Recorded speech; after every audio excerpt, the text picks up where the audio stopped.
kemunculan film JKDN menimbulkan perdebatan terkait dengan keberadaan khilafah di Nusantara. Perbincangan mengenai khilafah di Nusantara kembali ramai. Pertanyaannya adalah, benarkah ada khilafah di Nusantara? Khilafah yang saya maksud adalah khilafah tahriliyah atau khilafah Islamiyah ala Taqiyuddin An-Nabhaniyah. Apakah apa itu khilafah dan hubungannya dengan Nusantara? Misalnya di wilayah paling dasar saja berupa definisi jejak khilafah sendiri di dalam film JKDN itu belum tampak jelas dan masih buram.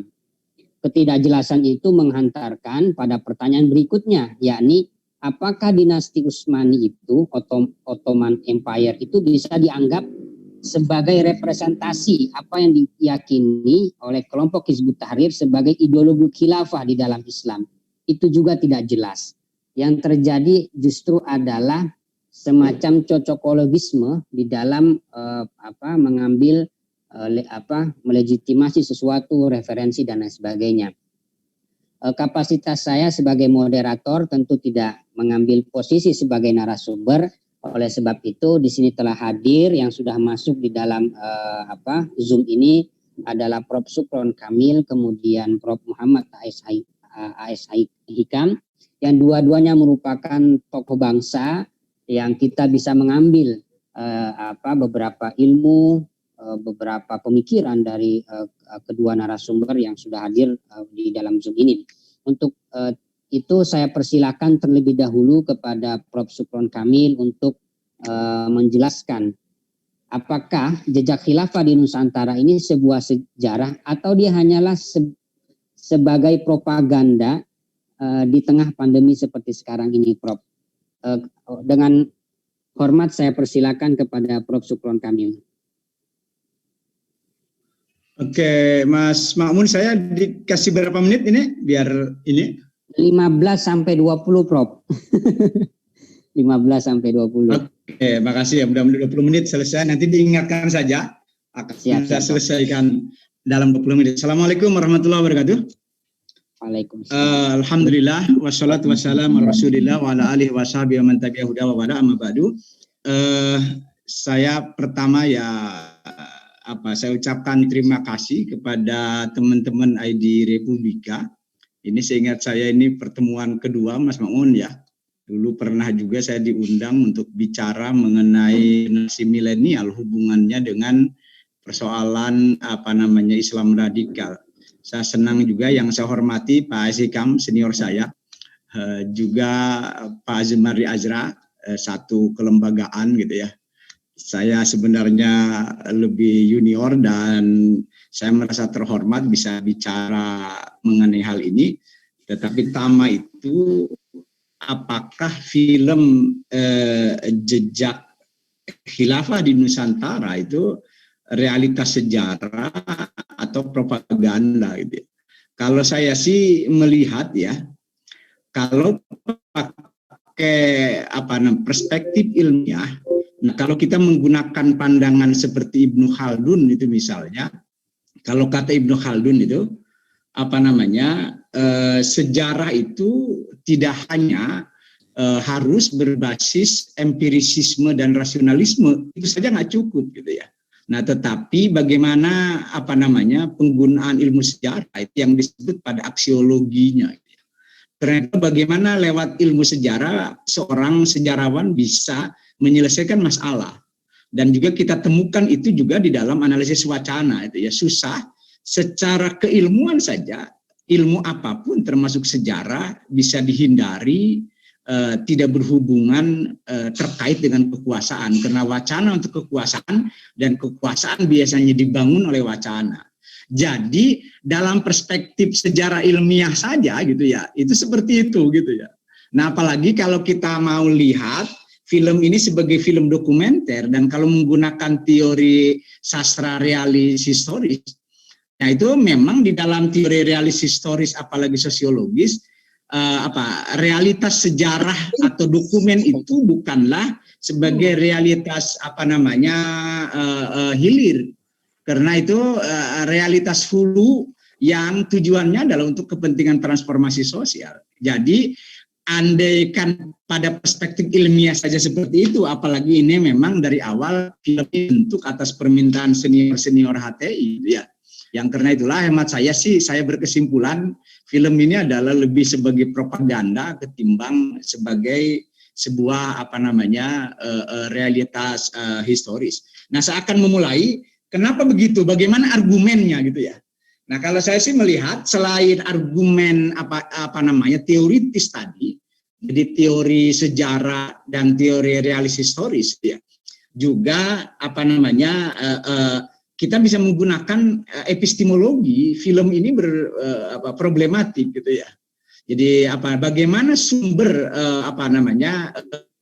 pengetahuan dari film ini gitu ya, yang disebutkan hanya dua, sejarah itu hanya berbeda dengan dongeng itu kalau berbasis empirisisme, minimal rasionalisme itu ya. Sebuah paham yang memandang sebuah pernyataan dianggap ilmiah kalau itu hasil dari uji coba yang berkali-kali berdasarkan bukti-bukti real atau minimal rasional gitu ya.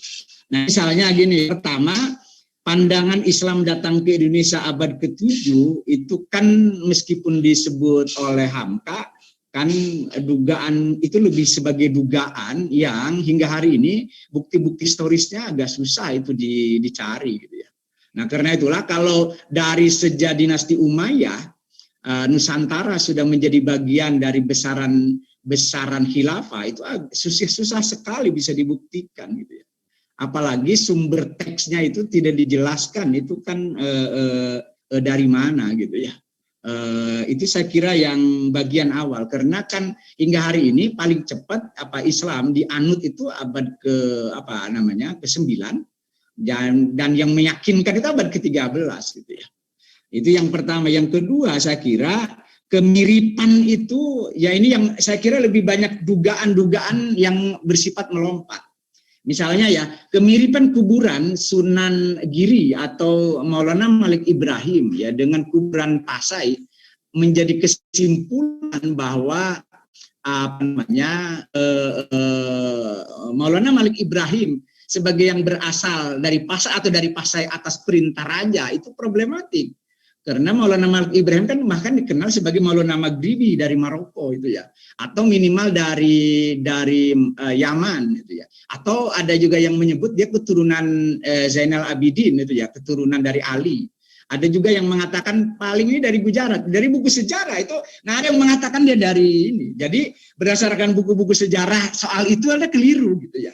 Nah, belum lagi persoalan ontologis yang lain. Ontologis itu hakikat atau ilmu yang disampaikan, karena epistemologinya agak bermasalah, tidak berdasarkan empirisisme dan rasionalisme, minimal bukti-bukti historiografi yang kuat, maka ini agak bermasalah. Misalnya gini ya, yang jelas-jelas salah itu misalnya Pasai kalah oleh Portugis. Itu keliru. Pasai itu kalahnya oleh Kerajaan Aceh Darussalam. Yang kedua, Riayat Shah yang bergerak Al-Qohar itu ya. Nah, karena itulah gelar Al-Qohar saja itu sudah menunjukkan dia bukan bagian dari kekhalifahan Turki Utsmani, karena dia punya gelar sendiri gitu ya. Nah, Riayat Shah dianggap mengalahkan Portugis itu ya, karena dianggap disebut Portugis hancur dan kewalahan di dalam film. Itu keliru. Karena di dalam sejarah itu Portugis kan menjatuhkan Malaka tahun 1511. Tahun 1512, 1513 itu diserang Pati Unus dari Demak. Ali Riayat Shah menyerang Malaka 2 kali, tahun 1547 dan 1568. Dua-duanya kalah itu. Nggak ada menangnya gitu ya. Jadi di dalam soal ini problem ini film ini hemat saya gitu ya. Nggak ada buku yang menjelaskan Riayat Shah itu mengalahkan Malaka itu ya. Yang berikutnya peran Mughad Syed Shah terlalu dibesar-besarkan itu ya. Justru sebenarnya peran Riayat Shah itu yang kuat, dan yang berikutnya terutama masanya di Aceh itu ya, bukan di Pasai itu ya. Di Aceh itu Kerajaan Aceh Darussalam itu adalah pada masa Iskandar Muda dan Iskandar Tsani itu ya. Nah, ada lagi banyak yang salah selain soal Malik Ibrahim yang tadi itu ya.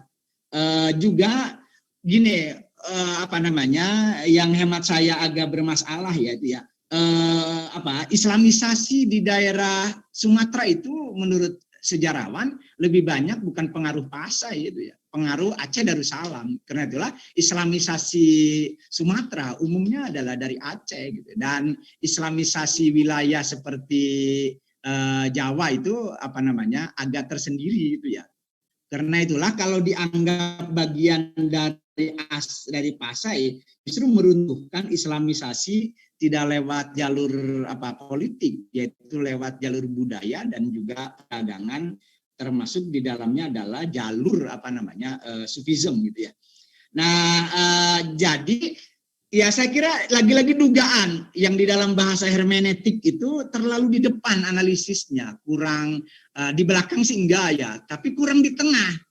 Sehingga memang melompat dia itu cara mengambil kesimpulan. Misalnya begini, memang kerajaan Aceh Darussalam itu punya hubungan dagang dengan Sultan Utsmani.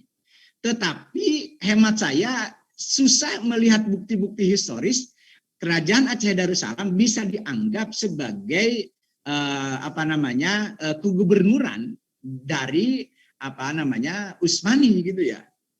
Kenapa? Karena gini, misalnya soal hubungan dengan Pasai itu sudah terjadi hubungan dagang dengan Utsmani ya. Nah, tetapi coba baca misalnya buku sejarah umat Islam atau yang dari Barat itu yang paling gampang itu Denis Lombat itu yang juga banyak bicara bukan sebagian dibicarakan oleh dia gitu ya. Gitu. Tetapi agen perdagangan Utsmani itu sudah ada sejak masa Pasai, lalu berubah pusatnya itu di Aceh Darussalam. Nah, dia punya kepentingan dagang untuk kepentingan membawa rempah-rempah diperdagangkan di Laut Tengah berhadapan dengan perdagangan Eropa. Jadi hemat saya sih ini bukan hubungan itu disebutnya pusat dan daerah, itu enggak itu ya, hubungan strategis saja itu ya. Sebagaimana kerajaan Malaka itu punya hubungan juga dengan Cina, bahkan juga dengan Romawi. Jadi persoalan strategis saja, tidak ada hubungan ini berdasarkan bukti-bukti yang ada ya. Karena begini, memang sih ketika Malaka mau menyerang ini tahun 1547 dan 1568 ya, itu bala tentara Turki itu diberi oleh Turki kepada kepada Aceh tahun 1537 sampai 1538. Ada 300 tentara memang. 1562 itu utusan Aceh datang gitu ya. Tapi juga menarik itu ya. Kalau ya selain ada gelar Al-Qahar bagi riayat Syah, Aceh itu ketika datang ke ke Utsmani, ke Konstantinopel ya, itu dicuekin dalam waktu yang lama, sehingga merica atau apalah lada yang mau dikasih ke Sultan itu tinggal hanya secup. Begitu lama menunggu gitu ya. Kalau dia bagiannya kan diperhatikan, ini enggak gitu ya. Karena itulah memang betul ada bantuan, tapi ini bantuan kedua itu tahun 62, yaitu setelah tahun 1562 maksudnya. Jadi ada 500 tentara Turki itu, dan ada juga amunisi, termasuk yang diminta itu kan meriam gitu ya. Tapi ini bukan bukan hubungan pusat dan daerah itu ya. Meskipun memang daya pukau Ottoman atau Utsmani itu di Jawa kan juga tinggi. Karena itulah saya juga nggak tahu apa benar itu misalnya itu dalam perang Jawa di bawah Diponegoro itu ya, Sentot Ali Basha itu dianggap Basha itu istilah Turki ya, itu kan sebenarnya lebih pada daya pukau saja sebenarnya gitu ya. Jadi ini agak bermasalah, termasuk di dalamnya begini temuan ya, bahwa memang ada sih Khalifah Al-Mustansir, mereka adalah keturunan dari Abbasiyah yang berhasil meloloskan diri, dan dia tinggal di mana ini di Mesir.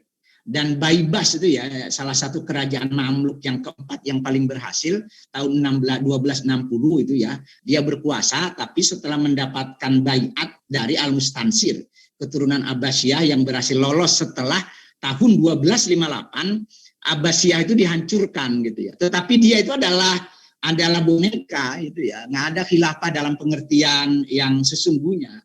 Yang karena itulah hemat saya yang penting untuk dilihat sebenarnya konsep khilafah sendiri ya, kalau kita mau bicara apakah khilafah itu ada dari awal hingga Utsmani, itu saja problem gitu ya. Kenapa? Yang itu diasumsikan seorang khilafah itu nggak pernah bermasalah gitu ya. Sebenarnya khilafah itu tahun 950 aja dalam pengertian yang menyatukan umat Islam itu sudah hancur. Karena tahun 950 sudah periode disintegrasi gitu ya. Nggak ada kekhalifahan yang meliputi semuanya gitu ya. Kenapa? Karena memang sudah ada banyak sultan-sultan yang lain. Jadi ada yang real berkuasa, ada yang khalifah yang berkuasa secara de jure saja. De facto-nya enggak. Bahkan pada masa itu Khalifah Abbasiyah disaingi. Karena ada 3 khalifah Abbasiyah, Khalifah Umayyah di Spanyol pada tahun ketika dari mulai 1950 itu. Bahkan ada khalifah dinasti Fatimiyah. Jadi khalifahnya saja pada tahun 950 saja itu sudah 3 gitu ya. Sudah 3. Apalagi kita mau melihat ya, secara nilai khilafah dalam pengertian sesuai dengan nilai-nilai Islam, jelas itu ya tahun ketika berakhirnya Ali, terutama ketika peralihan dari Umayyah ke anaknya Yazid bin Abi Sofyan, yaitu ya secara khalifah kan sudah hilang dalam pengertian khalifah berdasarkan nilai-nilai Islam. Makanya Khulafaur Rasyidun kan berakhir pada Ali itu gitu ya. Yang karena itulah baca misalnya buku Al-Maududi saja menyebut bahwasanya pada masa peralihan dari Muawiyah ke Yazid bin Abi Sofyan, ya khilafah itu secara nilai itu sudah terjadi apa yang disebut dengan sekularisasi pertama itu ya. Karena kekuasaan sejak masa itu tidak sesuai dengan nilai-nilai Islam. Jadi kalau penyatuan agama dan negara saja seperti itu, ya apalagi nilai-nilai saja repot gitu ya. Dan itu kekuasaan khilafah itu sekulerisme kepemimpinan. Jadi sejak masa Yazid ya, kekuasaan itu ada kekuasaan ulama, terutama kan orang macam Ibnu Abbas, Abdullah bin Abbas sudah bergerak di wilayah keulamaan. Yang Islamisasi itu banyak terjadi sebenarnya di tangan ulama, termasuk nanti belakangan Abdul Qadir Al-Jailani. Kalau secara nilai dinasti setelah Umayyah itu dinasti Abbasiyah yang itu masa keemasan Islam itu dia mendapatkan kekuasaannya dengan membunuh berapa ratus gitu ya, dari keturunan dinasti Umayyah itu yang berhasil lolos kan satu yang nanti mendirikan dinasti Umayyah di Spanyol gitu ya. Yang berikutnya hemat saya juga harus dilihat khilafah dalam pengertian Khulafaur Rasyidun pun ya itu pengertiannya itu hanyalah ijtihad, tidak sebagai sebuah doktrin yang serius. Karena itulah harusnya nation state ya, nah itu harus dianggap tidak ada masalah juga. Apalagi kalau mau dirujuk hemat saya negara Nabi yang dibangun di atas piagam Madinah itu jelas adalah negara nation state gitu ya, dengan multi etnis dan multi agama. Karena itu pula maka sebenarnya khilafah tidak harus dipahami secara harfiah sebagai negara di mana itu adalah nasionalisme atau yang disebut dengan menyatukan semuanya gitu ya. Yang karena Khulafaur Rasyidun saja pemilihannya aja berbeda. Jadi Abu Bakar dipilih gitu ya oleh elit yang tidak disengaja.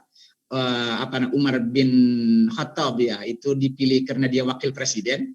Utsman dipilih oleh panitia, Ali dipilih oleh rakyat, itu pun terjadi chaos.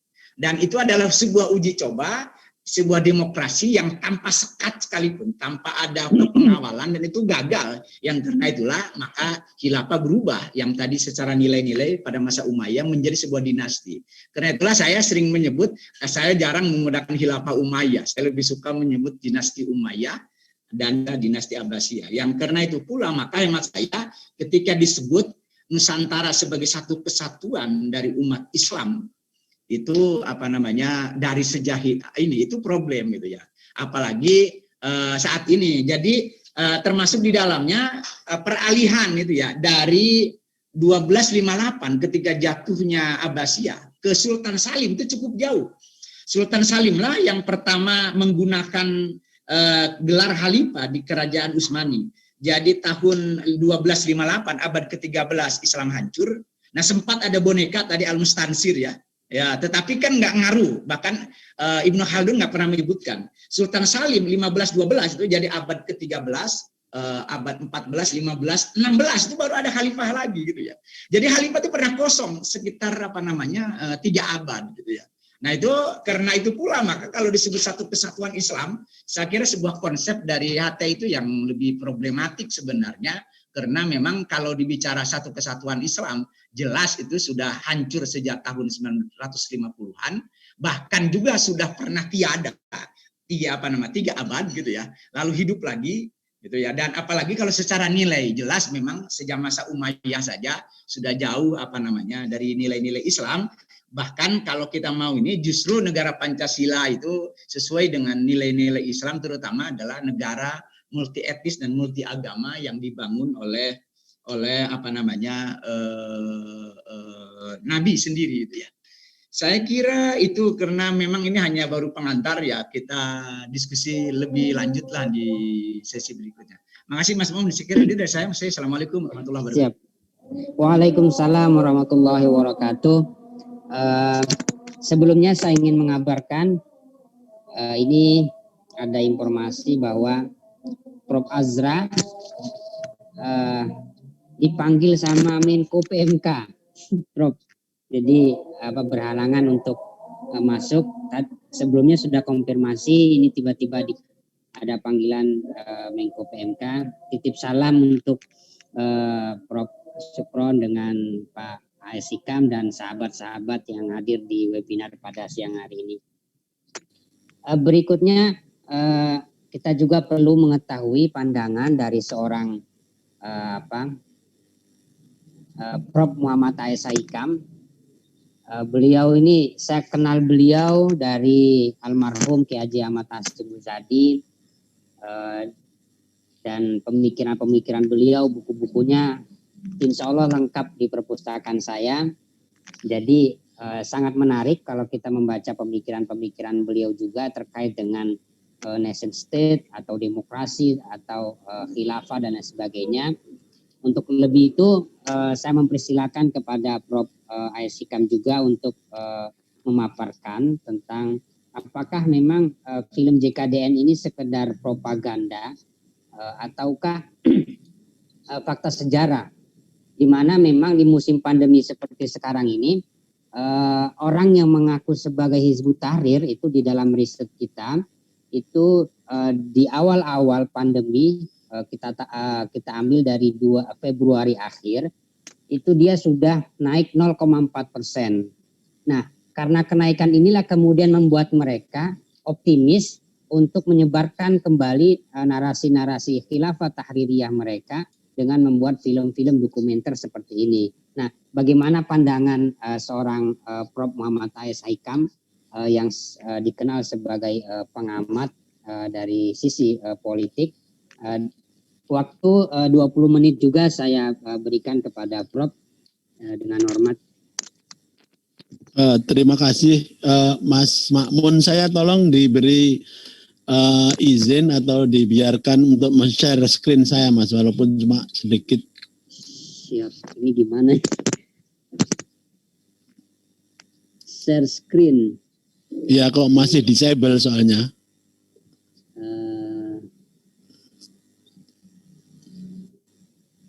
Share whiteboard. Bentar Prof. Saya yang jadi ini nih. Ya nih hostnya masih melarang saya pakai screen sharing, jadi harus dibuka dulu, dikasih kesempatan. Saya sudah minta dari pagi tadi kok. Kamu jadikan co-host, Prof. Oke, siap. Jadikan co-host saja biar bisa share screen. Saya tidak tahu itu, yang tahu adminnya itu. Gimana ini? Aku pakai HP, Rosi. Izin Rosi, aku pakai HP, aku pindahkan ke jenengan dulu ya. Rosi. Rosi mana nih? Yang mana dia nih? Adik Mas Watir, bisa enggak Mas Watir? Rosi. Oke, sambil menunggu saya bisa pakai screen, saya akan mulai saja. Assalamualaikum warahmatullahi wabarakatuh. Para hadirin sekalian, saya ingin menyampaikan ucapan terima kasih kepada panitia, dan yang juga saya ingin menyapa dulu Profesor Sukron Kamil yang telah memberikan pemaparan yang dahsyat. Semoga itu yang justru akan memberikan banyak pencerahan pada pagi ini. Sementara saya ini karena kemampuan saya bukan dalam bidang seni film atau sejarah, apalagi sejarah keislaman di Indonesia, maka tentu apa yang ingin saya sampaikan lebih kepada yang saya bisa, yaitu dalam kaitannya dengan masalah politik Indonesia.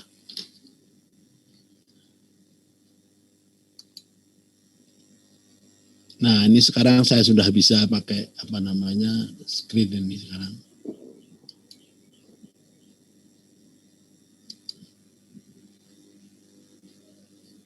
Apakah bisa dilihat? Bisa, Prof. Bisa. Oke, saya akan berbicara mengenai ideologi politik khilafahisme yang selalu saya pakai sebagai istilah. Dan ini merupakan catatan saya terhadap film Jejak Khilafah di Nusantara, atau yang lebih gampang disebut dengan JKDN. JKDN, ya. Nah, sebelum saya bicara mengenai JKDN sedikit, saya ingin mengulas mengapa khilafahisme di dunia ini sekarang sedang berkembang, khususnya di Indonesia. Saya akan memberikan beberapa poin. Yang pertama adalah di Indonesia ini mau tidak mau kita harus bicara mengenai kesempatan yang ada setelah adanya keterbukaan, atau di dalam bahasa politiknya disebut reformasi politik. Di Indonesia pada 1998 sampai hari ini, yang bagaimanapun juga membuka peluang munculnya berbagai ideologi dan organisasi sosial maupun politik untuk masuk, untuk berkembang, untuk mencari pengaruh dan lain sebagainya. Yang kedua adalah karena keterbukaan itu, maka dimungkinkan kembalinya ideologi-ideologi yang sebagai lawan dari Pancasila itu. Dan kemudian ideologi-ideologi yang masuk di Indonesia antara lain juga ideologi transnasional seperti khilafahisme. Khilafahisme dalam berbagai bentuknya, ada yang sangat keras dan menggunakan perang dan lain sebagainya yang langsung seperti ISIS dan Al-Qaeda, atau khilafahisme yang kita kenal di Indonesia yang dikembangkan oleh Hizbut Tahrir Indonesia, di dunia namanya Hizbut Tahrir.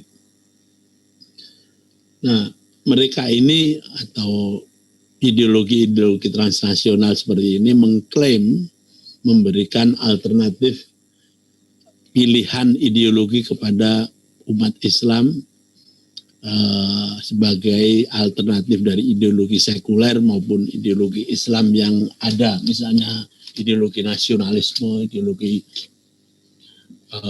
misalnya yang dikembangkan oleh PKS itu seperti Ikhwanul Muslimin dan lain sebagainya, itu dianggap kurang mencerminkan keislaman. Nah, kita juga harus melihat kenapa khilafahisme berkembang di Indonesia ini, karena juga dinamika globalisasi. Termasuk pengaruh teknologi informasi yang mempermudah dan mempercepat arus interaksi antar bangsa. Jadi kita lihat pemanfaatan IT, pemanfaatan internet, pemanfaatan sosial media yang luar biasa sebagai bagian dari globalisasi ini juga membantu masuknya ideologi-ideologi seperti khilafaisme dan pengembangannya di Indonesia. Sehingga kalau kita tidak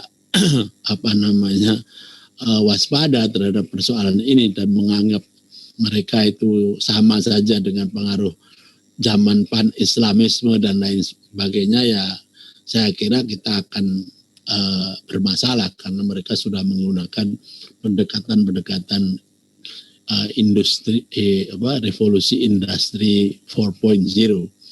Jadi kemungkinan bukan saja menggunakan film, menggunakan medsos, menggunakan segala macam, bisa jadi mereka lama-lama juga akan mengembangkan teknologi informasi yang lain seperti katakanlah artificial intelligence, robotik dan lain sebagainya dalam penyebaran khilafahisme baik sebagai ideologi maupun sebagai praksis.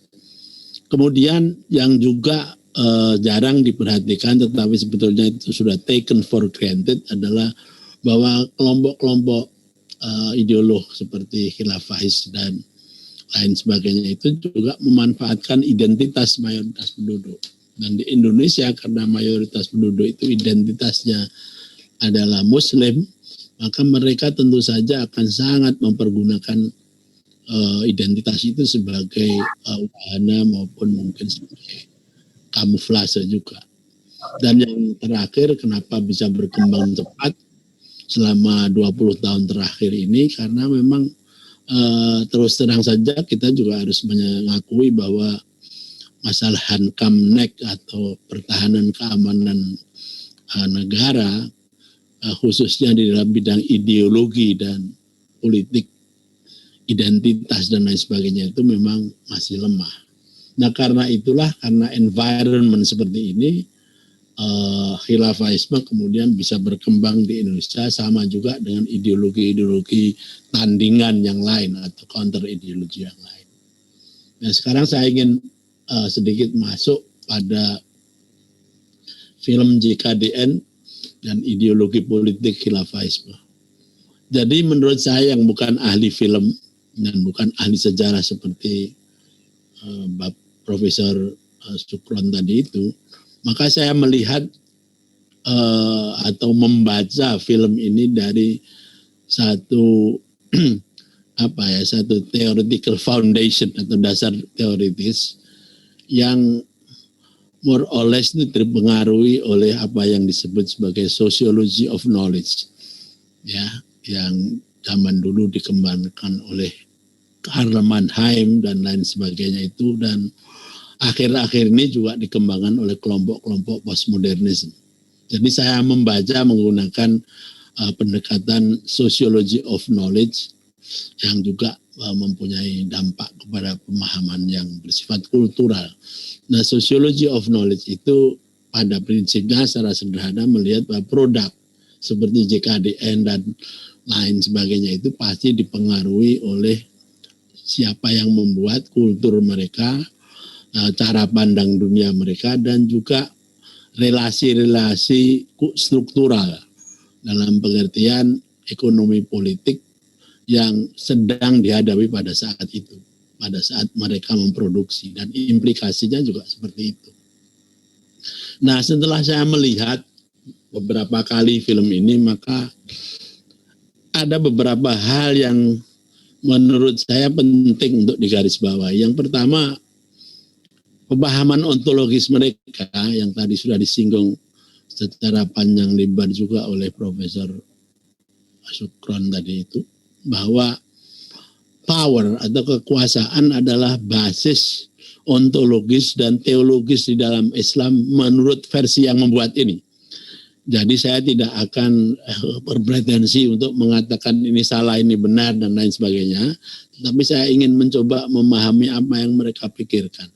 Jadi sejak awal dari film ini dibuka, sudah diawali dengan satu pemahaman ontologis dan teologis tentang Islam. Dan mereka meletakkan power atau kekuasaan sebagai pemahaman ontologis mereka. Jadi makanya kalau kemudian film ini secara keseluruhan ada sebetulnya isinya adalah penyebaran ideologi politik. Bagi mereka ideologi politik itu yang mereka bikin itu, yang mereka kembangkan itu adalah intisari dari pemahaman ontologis mereka dan juga teologis mereka. Ya, sehingga jangan diharapkan mereka akan berpikir misalnya bahwa akan terjadi pemikiran bahwa Islam itu adalah suatu wahyu, suatu ajaran Allah Subhanahu wa taala dalam rangka memperbaiki akhlak. Bagi orang-orang yang membuat film ini atau sponsornya tadi sudah disebutkan tadi, HTI entah siapapun, bagi mereka ontologinya itu adalah power, kekuasaan. Jadi mereka terobsesi kepada bagaimana menjelaskan Islam dan mengembangkan Islam itu hanya sebagai power. Nah, karena itulah maka politik adalah sebagai bagian paling utama dalam membangun agama Islam dan umat Islam di dunia. Jadi boro-boro mereka akan menekankan liutami makarimal akhlak. Bagi mereka yang paling penting adalah politik. Dan karena itu sebagai strategi perjuangan mereka kemudian mengkonstruksi jihad, ya, sangat eksklusif dimengerti di dalam persoalan-persoalan seperti perang, penaklukan, ekspansi politik, ekspansi ekonomi, dan kemudian perubahan sosial dan budaya dari masyarakat yang mereka sebut sebagai jahiliyah atau kafir dan lain sebagainya. Coba nanti kalau Anda sudah pulang lagi nonton lagi film ini, nanti semua diskursus atau wacana di dalam film ini adalah bagaimana mereka mengkonstruksi perkataan istilah jihad ini hanya dalam masalah-masalah yang seperti itu yang saya kemukakan tadi, soal perang, penaklukan, ekspansi politik, ekonomi, dan lain sebagainya. Padahal kalau kita misalnya menggunakan diskursus dari misalnya pemahaman jihad yang dipegang oleh katakanlah Ahlus Sunnah wal Jamaah dalam pengertian seperti di NU, Muhammadiyah dan lain-lain, jihad itu juga mempunyai makna sebagai perjuangan, bukan hanya kekerasan tapi usaha-usaha kita melakukan perubahan-perubahan menuju kebaikan tanpa harus melibatkan perang. Ya, jadi kayaknya yang membuat film ini atau sponsornya itu termasuk kelompok ya yang mempunyai ide tentang jihad seperti kelompok Takfir wal Jihad yang ada di Mesir zaman beberapa waktu yang lalu. Bagi mereka jihad itu adalah bagian yang terpenting dan hanya dimengerti sebagai kekerasan. Nah, karena itulah kemudian mereka juga mempunyai visi politik yang ideal, yang saya sebut sebagai totalitarisme politik dengan kepemimpinan yang tunggal. Ini menjadi bagian dari sistem politik ideal mereka. Jadi mereka selalu mengembangkan satu utopia bahwa kekuasaan Islam itu tidak akan dianggap sebagai sesuatu yang sah apabila tidak menciptakan sistem yang totaliter. Jadi oleh karenanya itu mereka menggunakan paradigma seperti Utsmaniyah dan lain-lain dalam kerangka totalitarisme. Ya, makanya di dalam film ini walaupun disebutkan ada berbagai macam kesultanan, ada berbagai macam kerajaan Islam di berbagai negara, tetapi mereka sangat menginginkan bahwa mereka ini disatukan khilafahisme atau kekhilafahan. Nah, tadi sudah dibantah habis oleh Pak Syukran bahwa hal-hal yang seperti itu impossible karena mereka juga independent states atau kekhalifahan atau kesultanan yang independen. Nah, oleh karena itu film ini juga kemudian melihat Nusantara baik dalam bentuk negara maupun bangsa-bangsa yang mandiri, karena Nusantara pada waktu film yang diceritakan dalam film ini berbentuk beberapa kerajaan atau kesultanan dan dihuni oleh berbagai etnik atau bangsa-bangsa.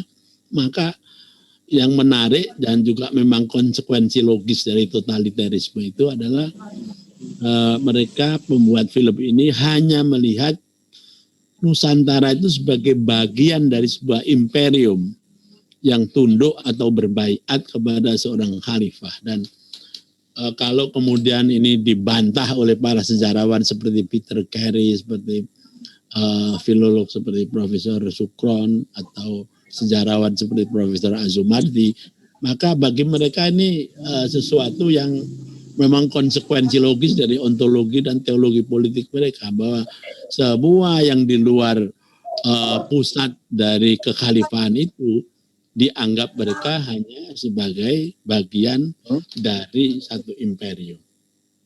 Nah, apa akibat dari pemahaman jihadis khilafahisme JKDN ini kalau dibawa ke Indonesia? Maka implikasinya adalah khilafahisme dalam pemahaman JKDN adalah sebuah antitesis terhadap ide NKRI dan bangsa Indonesia yang mandiri dan berdaulat. Khilafahisme dalam pemahaman JKDN, film JKDN ini tidak mengakui sistem demokrasi yang diterapkan sesuai Pancasila dan Undang-Undang Dasar 45. Khilafahisme versi JKDN ini juga visi teologi politik eksklusif yang mungkin saja eksis dalam sebagian kelompok umat Islam di dunia seperti kelompok Hizbut Tahrir, kelompok ISIS, kelompok Al-Qaeda.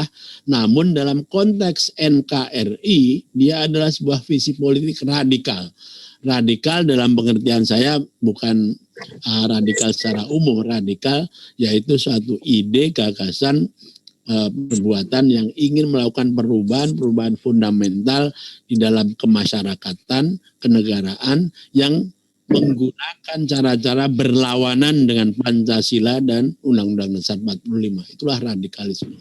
Dan yang terakhir, generalisasi yang dilakukan JKDN terhadap konsep khilafah adalah sebuah generalisasi yang ahistoris, yang rancu dan manipulatif. Tadi sudah diterangkan panjang lebar secara sangat detail oleh Profesor Sukron tadi, karena mengabaikan dinamika sejarah dan dinamika sistem ketatanegaraan di dunia.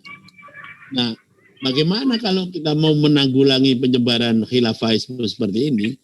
Nah, bagi saya setuju bahwa pelarangan terhadap film JKDN dan sebangsanya ini mungkin malah akan kontraproduktif jika tanpa diiringi oleh upaya kontra narasi baik pada level negara maupun masyarakat sipil. Jadi, kalau kita mau mengcounter film-film seperti ini, ya kita juga harus mampu membuat film-film tandingan yang memberikan penjelasan narasi alternatif. Yang kedua, pengembangan gerakan deradikalisasi nasional dalam bentuk pendidikan formal, informal, dan non-formal tentang sejarah, tentang sistem kenegaraan, tentang ideologi, tentang warga negara adalah keniscayaan.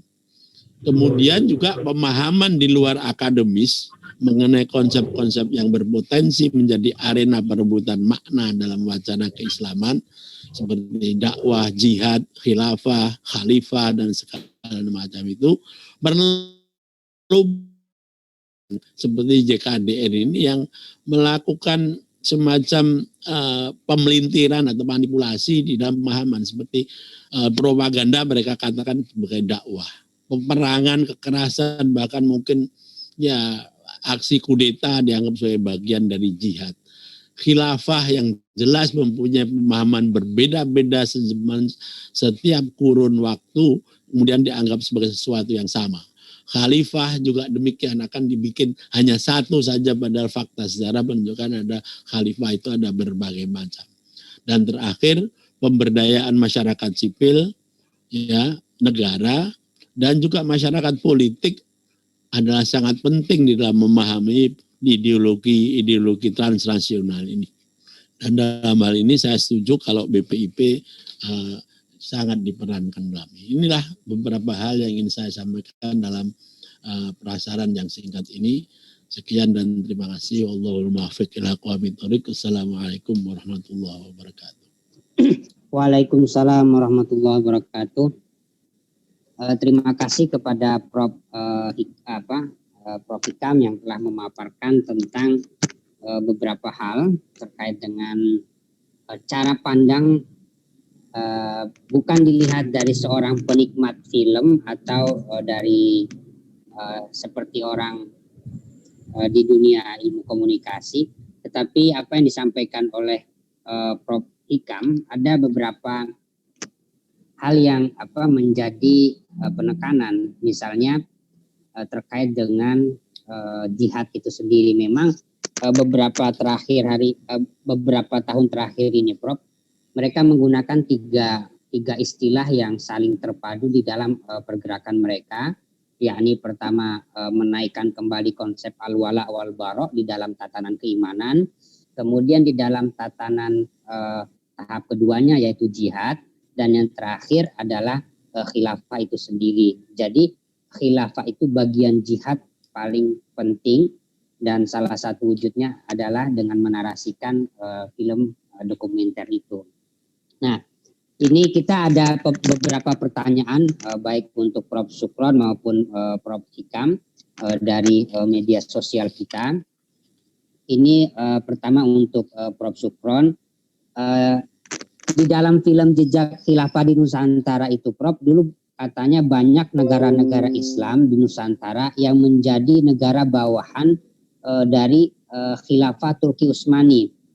Nah, pertanyaannya dari netizen, apakah ada bukti konkretnya, Prof? Untuk Prof. Sukron Kamil.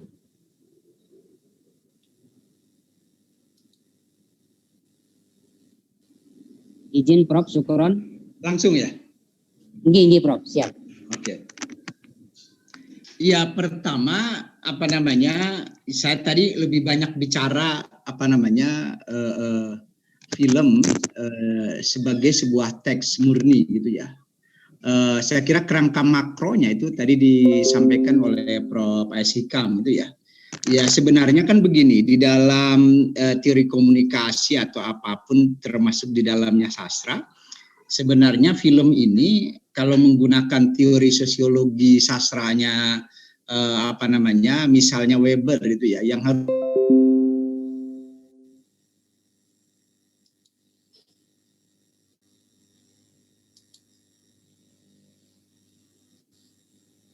izin Prof. Sukron, kayaknya suaranya di unmute, di mute. Allah lebih ke unmute. Jadi tadi belum sama sekali ya ke tadi ya. Jadi saya ulang lagi, sebenarnya film ini merupakan bentuk komunikasi mereka yang menyatakan bahwasanya mereka walaupun sudah dibubarkan itu masih ada loh gitu, kira-kira begitu. Yang itu saya kira tadi saya lebih banyak bicara film sebagai film, bukan di dalam kerangka makronya. Jadi kalau dalam teori analisis itu belum bicara teori kerangka makro, juga meso. Meso itu misalnya penulisnya pembuatnya yang tadi sempat disinggung oleh Mas Makmun gitu ya. Nah, saya kira ini kan komunikasi verbal sekaligus juga non verbal gitu ya. Yang sebenarnya ya tadi itu kepentingan mereka sebenarnya adalah ingin memperlihatkan seperti tadi disebut sebagai bagian dari upaya sesuai dengan periodisasi yang mereka ini. Hampir semua Islam politik, Islam kalangan politik manapun sebenarnya mereka sedang pada periode apa yang disebut dengan dakwah Islam politik gitu ya. Jadi sebenarnya kegagalan kalangan Islam politik, Islam yang memiliki pandangan bahwa Islam tidak hanya agama, tetapi terutama sebagai ideologi politik yang ujungnya adalah Islamic State dalam bentuk manapun, termasuk di dalamnya khilafah yang dipahami secara harfiah, meskipun sebenarnya problematik di dalam ontologi yang mereka pahami, gitu ya. Nah, ini sekarang ini kan periode yang disebut dengan dakwah itu ya, penguatan masyarakat Muslim, gitu ya. Jadi karena itu maka film ini sebenarnya ya bagian dari perluasan kalangan Islam politik sebagaimana perluasan kalangan Islam politik yang lain. Misalnya saya kira ada kecenderungan FPI ini kan sekarang mendapatkan dukungan tambahan gitu ya, bukan hanya di kalangan FPI saja, dengan menjadi bagian dari 212, maka sekarang ini FPI kan sudah mulai ke tengah gitu kan, seolah-olah sudah mulai gerakan politiknya sekuler, tapi sesungguhnya tetap kan melakukan upaya perluasan dukungan, sehingga memang batas antara FPI dengan non FPI itu menjadi lebih kecil. Pada intinya adalah mereka adalah bagian dari Islam politik, yang karena itulah maka hemat saya yang perlu digarisbawahi, apa yang dilakukan mereka di dalam film ini ya agak membabi buta juga gitu ya, hemat saya. Jadi propagandanya berlebihan gitu ya, sehingga memang kalau mau udah melewati batas kerangka ilmiah gitu ya, sehingga memang demi sebuah tujuan pandangan-pandangan politik yang mereka usung, maka kemudian sejarah hemat saya digunakan yang sebenarnya tidak memiliki dasar-dasar politik. Misalnya tadi yang ditanyakan, saya sampai ke yang ditanyakan, nggak ada di Nusantara itu negara yang menjadi bawahan dari khilafah itu ya. Nah, Islam di Nusantara aja mulainya abad ke-13 kok, dari mulai Pasai tadi itu. Nah, yang tadi disebut oleh saya itu memang Utsmani punya hubungan dengan kerajaan Aceh, tapi itu lebih pada strategi dagang saja sebenarnya. Nggak ada, dan strategi tidak ada, atau aliansi yang untuk mengalahkan Portugis. Tidak ada itu ya bukti-bukti historis bahwa Aceh Darussalam menjadi bagian dari negara bawahan, sebagaimana misalnya beberapa negara seperti misalnya Bani Buai, Bani Seljuk yang dari awal kekuasaannya itu mendapatkan baiat politik gitu ya. Nggak ada bukti-bukti di dalam sejarah seperti itu, karena memang Islamisasi di Indonesia, apalagi di Jawa itu ya lewat jalur budaya, yaitu sufisme, perdagangan, dan juga pendidikan gitu ya. Yang kecuali mungkin di Sumatera itu ada, di Aceh tadi itu yang saya kira Islamisasinya lewat politik, kecuali juga di Jawa pada periode Sultan Agung ke sini ada juga sisi politis, tapi Jawa itu lebih kuat basis Islamisasi lewat jalur kultural. Itulah yang saya sering bilang, bedanya Islamisasi di Indonesia dengan di India, di mana di India lewat jalur politik, juga di Eropa Timur yang tidak seluruhnya positif. Misalnya bagi beberapa negara Eropa Timur, Islam itu dianggap sebagai sesuatu yang agak negatif karena pendekatannya politik. Demikian juga orang Hindu di India, meskipun ya tidak seluruhnya. Makanya India itu sebuah negara dengan penduduk mayoritas Hindu, tetapi bukti-bukti historisnya itu adalah Islam dengan Taj Mahalnya. Saya kira itu. Lalu ini memang cara pandang yang agak berbeda gitu ya. Kalau Sunni kan jelas itu ya, yang sering disebut oleh teman-teman NU dan juga di Muhammadiyah ya, secara umum kan daf'ul mafasid muqaddamun ala jalbil masolih itu ya. Menolak kerusakan misalnya dengan cara berperang yang melahirkan darah mengalir, itu harus didahulukan ketimbang mengambil manfaat tertentu. Karena itu pula maka Al-Ghazali bilang, juga Al-Baqillani dan lain-lain, hanya negara yang melarang rukun Islam dilakukan saja yang boleh masyarakat Muslim berperang gitu ya. Nah, apalagi konsep ideal atau Islam itu dalam Sunni itu tadi itu politik adalah ijtihadi, yang karena itulah kalau dalam Mu'tazilah bahkan ketika nilai-nilai Islam bisa dilakukan nggak ada negara juga nggak apa-apa gitu. Itu Mu'tazilah, terus cenderung ini. Karena itulah dalam masyarakat di mana civil society sudah kuat, ya itu ya sebenarnya sekarang kan fungsi negara menjadi kuat. Nah itu khilafah itu kan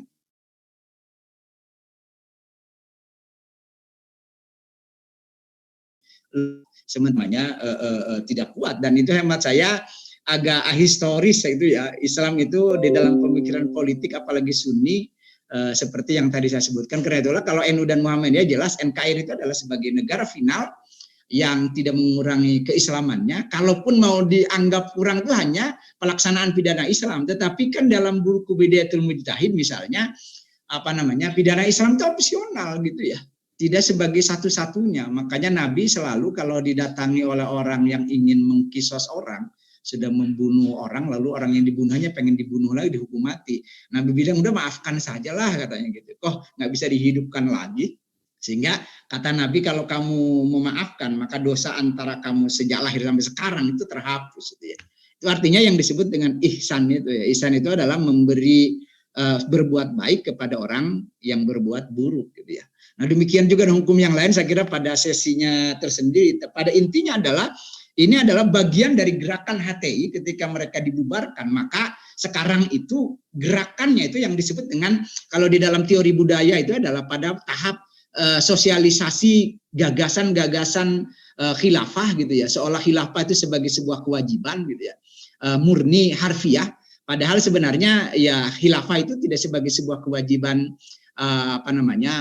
murni. Apalagi kalau kita rujuk itu surat Al-Ghoshiyah itu ya. Yang terkenal itu ya, fadzakir innama anta mudzakir. Maka berilah peringatan, engkau Muhammad itu bukanlah seorang yang berkuasa.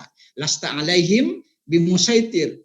Jadi Nabi itu sesungguhnya kepentingannya hanyalah dakwah. Maka sebenarnya pelanjut Nabi sesungguhnya Ibnu Abbas melahirkan Mujahid, nanti melahirkan Imam Malik melahirkan Imam Syafi'i gitu ya.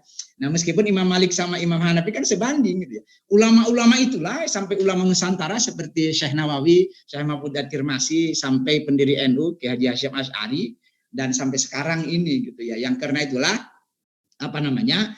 di dalam konteks ini ya mereka memang ya agak berbeda tadi itu pola keislaman gitu ya. Saya kira itu mungkin dari saya sementara. Makasih.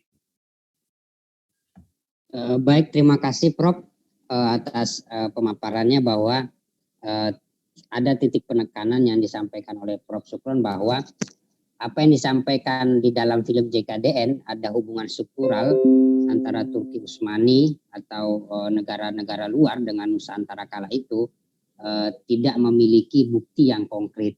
Nah, kalau ada beberapa bukti yang ditampilkan di dalam film, ibarat anak-anak remaja, seseorang mengirimkan surat kepada lawan jenisnya, tetapi oleh lawan jenisnya tidak dibalas surat itu, jadi bertepuk sebelah tangan. Tetapi dokumentasi itu masih terus digunakan oleh kelompok HTI dari wilayah Sumatera Barat untuk menegaskan bahwa khilafah itu ada di Nusantara. Jadi apapun digunakan untuk melegitimasi gerakannya. Baik, terima kasih Prof. Ini berikutnya kepada Prof Hikam. Tadi Prof pada tampilan slide yang berjudul tentang menanggulangi penyebaran khilafahisme ala JKDN, di mana Prof tadi menekankan bahwa pelarangan yang bersifat misalnya hard yang misalnya tiba-tiba mereka dilarang, misalnya ketika mereka menayangkan di bioskop mereka ditahan orang-orangnya, ini menjadi kontraproduktif. Nah, tetapi di beberapa pihak misalnya di lembaga institusi negara seperti BNPT, kemudian di lembaga-lembaga lainnya itu dia telah bekerja misalnya tentang kontra narasi. Kemudian juga sekarang lagi masifnya tentang kampung tangguh Prof. Jadi kampung tangguh tidak saja tangguh secara sandang pangan, tetapi juga bagaimana di dalam konsep kampung tangguh itu terselip juga program yang disebut dengan tangguh ideologi. Nah, apakah ada strategi-strategi lain Prof di samping memang sebuah ideologi ini sulit kita hilangkan di negara kita seperti yang menggunakan sistem demokrasi seperti ini Prof. Strategi yang mungkin mengena untuk khususnya anak-anak milenial seperti saya ini Prof.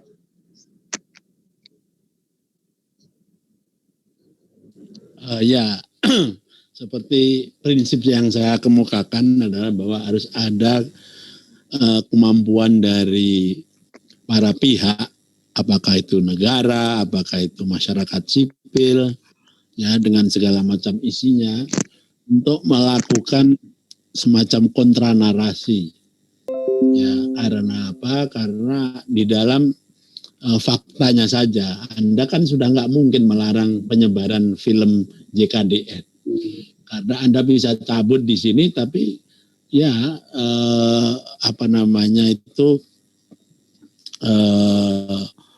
dia menggunakan sumber atau menggunakan server yang ada di dalam yang ada dari luar, sehingga everybody can share with it. Ya, jadi percuma saja. Nah, makanya itu saya anjurkan atau saya rekomendasikan pihak-pihak yang mempunyai concern, ya, apalagi negara yang mempunyai budget dan mempunyai kekuatan itu juga mengusahakan untuk membuat film-film yang berisi kontra narasi. Ya, anehnya di Indonesia ini kan orang memarahi satu film, tetapi dia sendiri tidak melakukan kontra narasi dengan membuat film tandingan. Nah, coba Anda lihat misalnya film G30S yang sekarang sedang musim diomongkan lagi karena akhir September ini kan, dan kemungkinan juga dipakai sebagai alat politik. Ya, ada film seperti itu yang banyak dikritik, banyak dicemooh, banyak diapakan, bahkan dilarang atau tidak dianjurkan untuk dilihat, tetapi tidak ada satupun upaya untuk membuat film tandingan tentang G30S yang kayak apa yang bisa dipakai sebagai katakanlah ya kontra narasi terhadap film 3 jam G30S itu. Nah, dengan demikian maka sebetulnya kita ya sudah seperti kalah selangkah. Kalau Anda tidak membuat film-film seperti DKJN, kontra narasi seperti itu, maka anak-anak muda, ya, milenial itu akan lebih cepat untuk melihat itu sebagai semacam sumber. Sekali lagi saya tidak berbicara mengenai apakah film ini otentik, benar secara akademis dan lain sebagainya. Anak-anak milenial yang tidak tertarik pada kebenaran-kebenaran ilmiah, mereka tidak peduli. Yang penting bagi mereka apakah film ini menarik atau tidak. Nah, kalau kita tidak mampu untuk membongkar apa yang ada di dalamnya, ya, dengan kontra narasi yang lain, maka ya para milenial ya hanya punya sumber seperti itu. Nah, itulah yang dilakukan oleh ISIS misalnya, kenapa mereka berhasil merekrut para milenial di Amerika, di Eropa, di Afrika, dan lain-lain. Karena mereka menggunakan cara-cara yang sekarang sedang ngetren, yaitu menggunakan Facebook, menggunakan Instagram, dan lain-lain yang appealing, yang menarik kepada mereka. Misalnya aja isi kampanye mereka yang kemudian berisi tentang komitmen mereka terhadap keadilan. Ya, kalau anak-anak muda itu biasanya sudah dikampanye untuk berbuat keadilan di negara lain, apalagi di negara-negara yang sudah maju seperti Amerika. Mereka mempunyai keinginan untuk menyumbangkan sesuatu, bahwa kemudian ternyata setelah mereka ikut ISIS, mereka melakukan kekerasan yang luar biasa mengerikan itu, yaitu konsekuensinya. Tetapi rekrutmen mereka itu sangat berhasil dibanding dengan kelompok-kelompok moderat yang tidak mampu melakukan atau memanfaatkan information technology yang ada. Jadi kalau menjawab pertanyaan Anda, maka ya kita mesti bergerak pada level masing-masing. Di tingkat akademis, apa yang dilakukan misalnya oleh Pak Supron Kamil tadi itu sangat luar biasa, karena dengan cara demikian beliau bisa membongkar sisi akademiknya, sisi truth-nya dalam pengertian akademis. Nah, nanti di luar akademik, misalnya saja para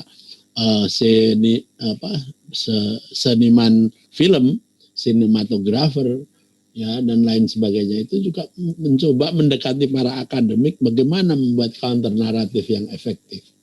Ya, tidak hanya menyiarkan hal-hal yang selalu bersifat state oriented information, tapi juga menggali kesejarahan yang ada. Misalnya, apakah betul bahwa seperti yang dikatakan oleh film JKDN itu, bahwa semuanya itu top down, tidak ada perjuangan-perjuangan dari bawah. Itu kalau saya sebagai seorang yang bisa membuat film, saya akan membuat film-film yang orientasinya bottom up. Bagaimana misalnya para wali, para ustadz, para habaib-habaib zaman kuno di di Jawa ini mengembangkan pendidikan Islam yang moderat itu dari bawah, bukan top down. Ya. Nah, ternyata film-film yang top down, yang real, seperti kalau Anda lihat film Tilik itu loh, ya, itu konon kabarnya jumlah penontonnya jauh lebih banyak dari JKDN. Padahal filmnya film pendek juga, dan film yang ya isinya ini isi tentang ya ibu-ibu ya yang berbicara mengenai realitas sehari-hari, tentang ngerasani orang dan lain sebagainya. Tapi itu juga justru menciptakan satu nuansa baru, kritik sosial. Nah, itulah yang saya sebutkan tadi, bahwa kontra naratif itu ditujukan kepada produk-produk ontologinya HTI dan kawan-kawan ini yang menyebutkan bahwa yang namanya beragama itu hanya bisa dilakukan kalau kita punya power, kalau kita punya pimpinan yang tunggal di seluruh dunia. Ternyata enggak seperti itu. Sejarah Islam di Indonesia adalah sejarah rakyat juga yang berjuang masing-masing, tidak harus menggunakan kekuasaan dan pemaksaan. Jadi yang saya sebut counter naratif adalah bagaimana kita mengimbangi diskursus atau wacana yang dibuat oleh kelompok-kelompok khilafahis itu, yang kemudian berdasarkan kepada fakta-fakta dan juga berdasarkan kepada ontologi yang berbeda. Ya, saya yakin tidak mungkin kalau Islam itu hanya dimengerti sebagai power saja, sebagai kekuasaan saja. Tadi sudah dikatakan bahwa Islam itu juga dakwah. Kalau saya lebih kepada bagaimana Islam itu dimengerti secara moralitas, karena dengan moralitas itu kita bisa bekerja sama dengan umat-umat beragama yang lain di dalam rangka menegakkan keadilan, dalam rangka memperjuangkan dan mempertahankan NKRI. Terima kasih Mas Mamun. Baik Prof, saya minta sekaligus closing statementnya Prof, sebelum nanti dilanjutkan oleh Prof Supron Kamil. Prof Aisyikam, saya minta biar Profesor Makmun dulu aja yang closing statement. Siap. Sahabat-sahabat semua, bahwa kita sudah melewati proses presentasi dari dua narasumber, kemudian pertanyaan-pertanyaan juga telah dijawab oleh Prof Supron Kamil dan Prof Aisyikam. Tibalah kita di akhir acara, yaitu closing statement. Saya berikan kepada Prof Supron Kamil untuk memberikan closing statement. Mungkin juga sekaligus ada tambahan-tambahan dari hal-hal yang belum diutarakan. Kepada Prof Supron Kamil saya persilahkan. Terima kasih. Saya kira kalau kita menggunakan teori dakwah itu ya, saya kira ya mulai dari ibda binafsik dulu saja deh gitu ya. Artinya kalau menggunakan teori juga amal itu ya, amal yang baik itu adalah amal yang paling bermanfaat pada sesama, yang disebut amal jariah itu. Nah, amal jariah itu adalah yang disebut dengan tadi itu ilmu pengetahuan, dana-dana filantropi. Maka saya kira saya ingin mengajak semua pihak itu, kalau diam, saya kira akan mengubah konstruksi Indonesia dari tadinya negara multi etnis dan multi agama, dan juga konstruksi Islam yang dibangun oleh kita sebagai konstruksi Islam yang rahmatan lil alamin, tidak sebagai konstruksi baik Islam politik. Fundamentalisme itu kan ada tiga, ada fundamentalisme dakwahis yang mereka adalah memahami Islam secara harfiah tetapi lewat dakwah. Yang kedua adalah fundamentalisme politis. Nah, HTI itu adalah fundamentalisme politis, ya, memahami Islam secara harfiah, memahami khilafah secara harfiah gitu, dan di dalam beberapa bagian dia punya agenda-agenda politik, ingin mengubah, menjungkir balikan NKRI itu ya sebagai menjadi negara Islamic State dari tadinya negara nation state gitu ya. Dan itu saya kira bisa dilakukan karena sesungguhnya saat ini dari masa dulu di dalam sejarah Islam itu yang berkuasa di dalam masyarakat itu ada 3 kalangan. Ada elit politik yang diwakili oleh kekuasaan, yang kedua adalah ulama, dan itu menjadi tersendiri, dan mereka secara filantropis, secara dana itu sumbernya adalah dari masyarakat, gitu ya, dari wakaf, dari zakat, gitu ya. Dan itu sudah mereka lakukan, makanya lahirlah karya-karya intelektual itu karena itu, misalnya hadis, fikih, tafsir dan lain-lain, termasuk di dalamnya adalah para pedagang, yang karena itulah hubungan Indonesia dengan negara Timur Tengah sebenarnya bukan pada hubungan yang pertama, pada hubungan antar kerajaan, utamanya adalah hubungan antar ulama dan antar pedagang. Saya kira Zumardi Azra, orang macam siapa namanya, teman saya itu, rekan saya Jajat Burhanuddin, bicara ulama dan kekuasaan, itu memperlihatkan relasi-relasi ini justru yang kuat. Dan itu yang harusnya juga dilakukan oleh kita, dan saya kira kayak ID Republika itu mungkin mulailah sesuai dengan meskipun kita mungkin saja mengutuk atau tidak suka itu ya dengan film ini, tapi saya kira HTI sudah mulai mengembangkan sesuai dengan disruption IT itu ya. Saya kira makanya sekarang ini buatlah video-video 5 menit gitu ya, atau video-video yang tadi disebut oleh Prof. Aisyikam counter narasi, karena memang jalan kultural itu memang tidak cepat. Tapi itu harus dilakukan karena efeknya jauh lebih panjang ketimbang jalur politik gitu ya.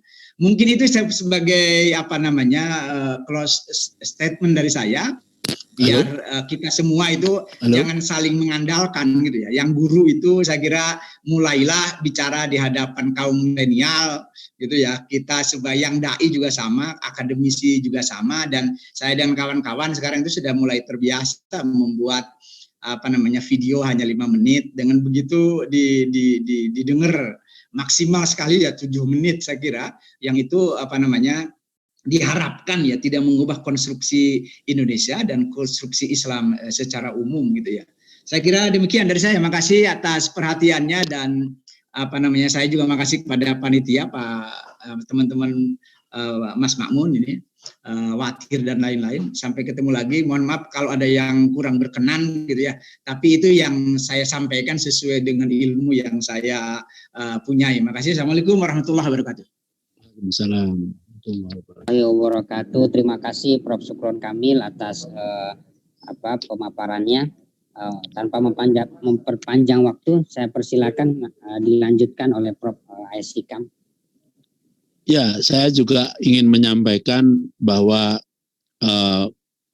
medium atau forum-forum yang seperti yang dilakukan oleh Mas Makmun dan teman-teman yang ada di sini ini sudah sangat penting dalam menciptakan kontra naratif bagi kelompok-kelompok yang ingin menyebarkan khilafahisme.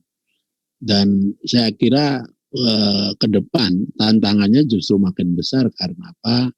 Karena kita melihat bahwa pemerintah sendiri tidak terlalu tegas di dalam membendung pengembangan dari kelompok-kelompok radikal, terutama ide-ide mereka.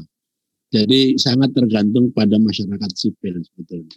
Kalau kita hanya menyerahkan kepada negara, maka negara tampaknya kurang kreatif. Ya, yang lebih kreatif adalah masyarakat sipil seperti yang sedang Anda lakukan ini. Makanya masyarakat sipil harus terus diedukasi atau dididik mulai tentang pemahaman-pemahaman dasar yang harus dipahami untuk kontra naratif terhadap radikalisme ala HTI dan lain-lain ini, sampai kepada praksis yang melakukan counter misalnya saja dengan memproduksi karya-karya seperti film, karya-karya seperti tulisan, karya-karya seperti kegiatan sosial yang ada hakikatnya bisa meruntuhkan tesis-tesis mereka. Misalnya saja kalau mereka menawarkan ide yang totaliter, imperium Islam yang besar, misalnya saja kalau forum-forum seperti ini bisa membuat pemikiran counter yang bisa menunjukkan bahwa totalitarisme ini memang betul-betul tidak mungkin bisa dilaksanakan dan diterima oleh masyarakat yang menghendaki kebebasan dalam berpikir dan melindungi hak asasi manusia. maka itu otomatis nanti akan bisa menjalar kepada masyarakat untuk semakin yakin bahwa pandangan-pandangan totaliter dan otoriter dari kelompok-kelompok khilafah ini akan hilang. Kalau sementara sekarang ini seolah-olah tawaran mereka itu semua bisa diselesaikan dengan khilafah, dengan adanya khalifah dan dengan adanya sistem khilafah.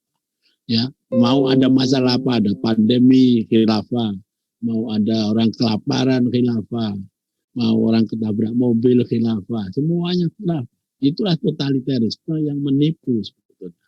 Jadi masyarakat yang sebetulnya sangat terdiferensiasi dan mempunyai spesifikasi dan spesialisasi menjadi tidak ada artinya dalam pemikiran-pemikiran totaliter seperti itu. Nah, para mahasiswa, para pemuda, dan juga mereka-mereka yang concern terhadap NKRI, saya kira harus mengembangkan kreativitasnya sedapat mungkin dan sejauh mungkin agar supaya ya godaan-godaan dan iming-iming yang ditawarkan walaupun kelihatannya omong kosong seperti ini, tapi omong kosong itu konon kabarnya kalau diulang-ulang terus bisa jadi dianggap sebagai kebenaran.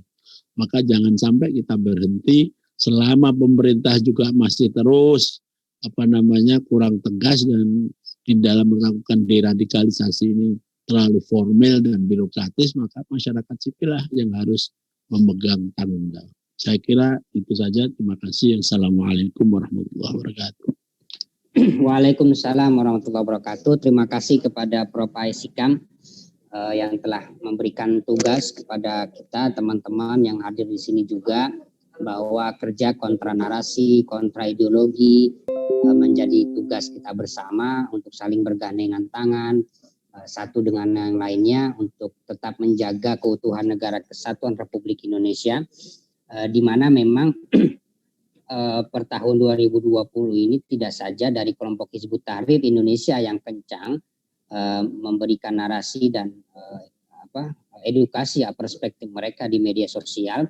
Misalnya saya ambil kasus contoh ISIS, sebuah kelompok yang memang sudah kita nyatakan secara bersama sebagai kelompok terorisme, itu per tahun 2020 kira-kira di setiap harinya itu memberikan narasi di media, di semua platform media sosial mereka sebanyak dan di atas kira-kira 50.000 narasi. Nah, jumlah mereka yang cukup sedikit ini baik dari ISIS, JAD, MIT, dan afiliasi lainnya yang cukup kecil, bagaimana dengan kelompok Hizbut Tahrir yang sudah menggunakan sistem template di dalam setiap pertanyaan-pertanyaan dan kerja kontra mereka di media sosial. Nah, tentunya ini menjadi tanggung jawab kita bersama sebagaimana yang ditugaskan kepada kita semua oleh kedua narasumber untuk saling bergandengan tangan, civil society masuk organisasi-organisasi untuk terus menyuarakan Islam yang rahmat lil alamin. Saya mewakili panitia mengucapkan terima kasih kepada kedua narasumber, begitu pula kepada sahabat-sahabat yang telah hadir dalam acara webinar pada siang hari ini dengan tema Jejak Khilafah di Nusantara, Fakta Sejarah ataukah Propaganda.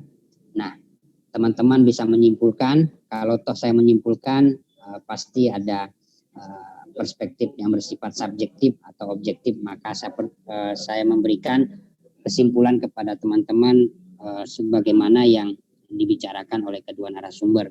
Untuk materi yang diminta oleh sahabat-sahabat semua bisa minta kepada panitia. Saya di sini hanya moderator. Dengan demikian, apabila saya ada kesalahan, saya meminta maaf. Saya mengundurkan diri sepenuhnya. Saya berikan kepada panitia, Mas Watir. Terima kasih. Wallahu muwaffiq ila aqwamit thoriq. Wassalamualaikum warahmatullahi wabarakatuh. Waalaikumsalam warahmatullahi wabarakatuh.